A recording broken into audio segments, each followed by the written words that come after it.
নমস্কার দর্শক বন্ধুরা, আমি প্রতিমা। কুকিং উইথ প্রতিমা চ্যানেলে তোমাদের সবাইকে আবারও একবার আন্তরিকভাবে সুস্বাগতম। আশা করি বন্ধুরা তোমরা সবাই খুব ভালো আছো, সুস্থ আছো। আমিও তোমাদের মতো ভালো বন্ধু পেয়ে বেশ ভালো আছি। আজকে আমি তোমাদেরকে খুবই টেস্টি এবং হেলদি একটা রেসিপি শেয়ার করব, মিষ্টি কুমড়ো, আলু আর নরম সজনে ডাঁটা দিয়ে। রেসিপিটা ভাত, রুটি, মুড়ি, পরোটা সবের সাথে ভীষণ ভালো লাগবে খেতে। তাই চলো এবার আমরা রেসিপিটা শুরু করি। দেখো, তার জন্যে আমি এখানে নিয়ে নিয়েছি 300 গ্রাম মিষ্টি কুমড়ো। মিষ্টি কুমড়োটা খুব লম্বা ছিল, সেই জন্য মাঝখান থেকে কেটে নিয়েছি। আর একটা মিডিয়াম সাইজের আলু নিচ্ছি। এই আলু আর মিষ্টি কুমড়োর সাথে আমি দিয়ে দেবো 250 গ্রাম নরম সজনে ডাঁটা। এই নরম সজনে ডাঁটা দিয়ে মিষ্টি কুমড়োটা এইভাবে রান্না করলে খেতে কিন্তু ভীষণ টেস্টি হয়। আর রান্না করা ভীষণ সহজ, কারণ খুবই সহজভাবে আজকের রান্নাটা আমি তোমাদেরকে করে দেখাবো। তার জন্যে এবার এই ডাঁটা, আলু আর মিষ্টি কুমড়োটা আমি কেটে নেবো। কেটে ভালো করে 3-4 বার জল পাল্টে ধুয়ে নেব। আমি কিন্তু যাব আর আসব, তোমরা কিন্তু কেউ স্কিপ করে দিও না, পুরোটা আমার সাথে থেকে দেখো। দেখো, ডাঁটা, আলু, মিষ্টি কুমড়ো কেটে নিয়েছি। আলুটা একটু এইভাবে বড় বড় করে কেটেছি, আর মিষ্টি কুমড়োটাকে লম্বা লম্বা ছোট ছোট করে কেটেছি। আর তার সাথে ডাঁটাটাকে আলাদা করে কেটে ছোট বাটির মধ্যে রেখেছি অল্প জল দিয়ে। এইভাবে ডাঁটা কিন্তু এর শক্ত খোসা তুলতে হবে না, কারণ এই ডাঁটাটা ভীষণই নরম। চলো এবার রান্নাটা শুরু করি। দেখো, গ্যাস জেলে কড়া বসিয়ে দিয়ে কড়াতে দিয়ে দিলাম সরিষার তেল। খুন্তি দিয়ে তেলটাকে কড়ার উপর পর্যন্ত চাড়িয়ে নিচ্ছি, ততক্ষণে কড়া আর তেল দুটোই কিন্তু ভালো করে গরম হয়ে যাবে। আর এতে দিয়ে দিচ্ছি আমি আলুগুলো। আলুগুলো দেওয়ার পর খুন্তি দিয়ে এবার উল্টে পাল্টে আলুগুলোকে নাড়াতে থাকবো। আর এইভাবে খুন্তি দিয়ে ভালো করে নাড়াতে থাকলে আলুর সব দিকে কিন্তু ভালোভাবে তাপটা লাগবে, আর আলুগুলোও কিন্তু ভালো করে ভাজা হবে সব দিক। প্রায় 2 মিনিটের মতো আলুগুলো ভাজলাম। এখন এই মাঝখানে একটু জায়গা করে নিচ্ছি।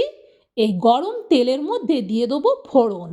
আমি এখানে নিচ্ছি গোটা জিরে আর 5 ফোড়ন, দুটো মিলিয়ে হাফ হাফ করে 1 চামচ। 1 মিনিটের মতো এখানে ভেজে নিলাম ফোড়নটা। তারপর পুরো আলুর সাথে ফোড়নটাকে মিশিয়ে এবার নাড়াতে থাকবো। বেশ সুন্দর ফোড়ন থেকে কিন্তু সেন্ট হচ্ছে। এইভাবে যখন ফোড়ন থেকে সেন্ট বেরোবে, তখন এতে দিয়ে দেবো মিষ্টি কুমড়োগুলো। সব মিষ্টি কুমড়োগুলো একেবারেই দিয়ে দিলাম। খুন্তি দিয়ে এবার মিষ্টি কুমড়োটাকে ভালো করে নাড়াতে থাকবো আলুর সাথে, যাতে তেলটা সব মিষ্টি কুমড়োর গায়ে ভালো করে লাগে। সেই জন্যে বেশ ভালো করে খুন্তি দিয়ে ঘুরিয়ে ঘুরিয়ে মিষ্টি কুমড়োটাকে নাড়াতে হবে। প্রায় 2 মিনিটের মতো আমি মিষ্টি কুমড়োটাকে ভালো করে কিন্তু নাড়ালাম। আর দেখো, মিষ্টি কুমড়োর কালারটাও কিন্তু আগের থেকে অনেক চেঞ্জ হয়ে গেছে। এইভাবে যখন তেলটা ভালো করে মিষ্টি কুমড়োর মধ্যে মেশানো হয়ে যাবে, তখন এতে দিয়ে দেবো আমি সজনে ডাঁটাগুলো, কারণ সজনে ডাঁটাগুলোকেও একটু ভালো করে ভেজে নিতে হবে। জল ঝারিয়ে সব সজনে ডাঁটাগুলোকে দিয়ে দিলাম। এবার ভালো করে আলু, মিষ্টি কুমড়ো আর সজনে ডাঁটাকে নাড়াতে থাকবো। রান্নাটা কিন্তু এমন কোনো হেভি মশলার নয়, কিন্তু এইভাবে একটু ভালো করে ভেজে নিয়ে বানালে খেতে কিন্তু ভীষণ টেস্টি হয়। আর এরকম একটা রেসিপি হলে রুটি, ভাত, মুড়ি, পরোটা সবের সাথে একটা রেসিপি দিয়েই কিন্তু বাড়িতে সবাই খেতে পারবে, যে যাই খাক না কেন। বেশ কিছুক্ষণ নেড়ে নেওয়ার পর দিয়ে দিচ্ছি পরিমাণ মতো লবণ, আর দেব অল্প একটুখানি চিনি। আবারও খুন্তি দিয়ে ভালো করে এই লবণ চিনিটাকে পুরো রেসিপিটার মধ্যে মিশিয়ে নেব। কড়াইটা নড়ছে বলে চিমটা দিয়ে ধরে ভালো করে কিন্তু মিশিয়ে নিলাম। লবণ দেওয়া হয়েছে, এবার কিন্তু মিষ্টি কুমড়োটা আরও কমে যাবে। আর লবণ দেওয়ার ফলে একটা জল জল ভাব হয়, সেই জন্যে গ্যাসটাকে একটু বাড়িয়ে দিয়ে আরও 2 মিনিট কষিয়ে নিলাম। দিয়ে দিচ্ছি এবার পরিমাণ মতো হলুদ আর দেব পরিমাণ মতো লঙ্কার গুঁড়ো। ভালো করে এবার হলুদ আর লঙ্কার গুঁড়োটাকেও আমি মিশিয়ে নিচ্ছি পুরো তরকারিটার মধ্যে। আর কড়াইটা বেশ চিমটা দিয়ে ধরে নিলে নাড়াতে বেশ সুবিধে হয়, না হলে কড়া যদি নড়ে তখন কিন্তু সবজিটা কষাতে ভীষণ অসুবিধে হয়।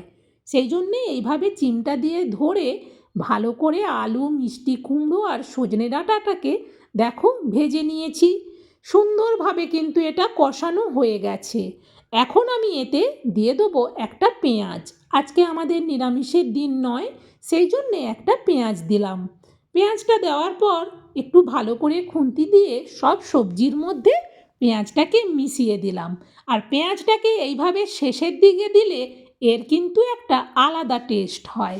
যারা এইভাবে দাও তারা তো জানোই যে এইভাবে পেঁয়াজটা দিলে এর একটা অন্যরকম সেন্ট হয়, অন্যরকম টেস্টও হয়। দেখো ভালো করে মিশিয়ে নেওয়ার পর দিয়ে দিচ্ছি পরিমাণ মতো জল। খুব বেশি জল এতে দিতে হবে না, মিডিয়াম সব আলু কুমড়ো ডাঁটা সেদ্ধ হবে সেই মতো জল দেওয়ার পর খুন্তি দিয়ে নাড়িয়ে দেখে নেওয়ার পর ঢেকে দিয়ে গ্যাসটাকে বাড়িয়ে দিলাম। ফুটে ওঠার আওয়াজ হতেই আমি কড়ার থেকে ঢাকনাটা সরাচ্ছি। তরকারিটা বেশ সুন্দর ফুটছে, সেই জন্য আগে তলার থেকে উপর পর্যন্ত খুন্তি দিয়ে ভালো করে নাড়িয়ে দেখে নিলাম একেবারে সব ঠিকঠাক আছে। এইভাবে ভালো করে দেখে নেওয়ার পর এতে আমি দিয়ে দেবো ভাজা জিরে গুঁড়ো, 1 চামচের একটু কম। জিরে গুঁড়োটা দেওয়ার পর এটাকে ঢেকে দিচ্ছি। ঢেকে কিন্তু গ্যাসের ফ্লেমটাকে কমিয়ে দিলাম। প্রায় মিনিট 3 বাদে আবারও আমি কড়ার থেকে ঢাকনাটা সরাচ্ছি। কি ভীষণ সুন্দর সেন্ট হচ্ছে জিরে আর ওই যে পেঁয়াজটা লাস্টে দিলাম সেইটার। দেখো সুন্দরভাবে কিন্তু তরকারিটা আমার হয়ে গেছে। একটু দেখে নিচ্ছি তবুও ডাঁটাটা সেদ্ধ হয়েছে কিনা। ভালো করে দেখে নেওয়ার পর দেখলাম যে ডাঁটা সেদ্ধ হয়ে গেছে, এবার তাই নাবিয়ে নিচ্ছি। নাবিয়ে আমি এই বড় জায়গাটার মধ্যে রাখছি। দেখো বন্ধুরা কতটা সিম্পলভাবে এই তরকারিটা বানালাম। একবার আমার দেখানো পদ্ধতিতে রান্নাটা করে দেখো, এটা ভীষণই টেস্টি হয় এই রেসিপিটা। এটা দিয়ে ভাত রুটি মুড়ি পরোটা সব কিছু খেতে দারুণ লাগবে। আমার এই রেসিপিটা তোমাদের কেমন লাগলো সেটা কমেন্টে জানিও। ভালো লাগলে একটা লাইক দিও আর রেসিপিটা শেয়ার করে দিও, যাতে এইভাবে সবাই বানিয়ে খেতে পারে। আজকের মতো রেসিপি শেষ বন্ধুরা। আবার অন্য দিন অন্য রেসিপিতে তোমাদের সাথে দেখা হবে। ততক্ষণ তোমরা সবাই ভালো থেকো, সুস্থ থেকো আর এভাবেই আমাকে তোমাদের ভালোবাসা দিতে থেকো। টাটা বন্ধুরা।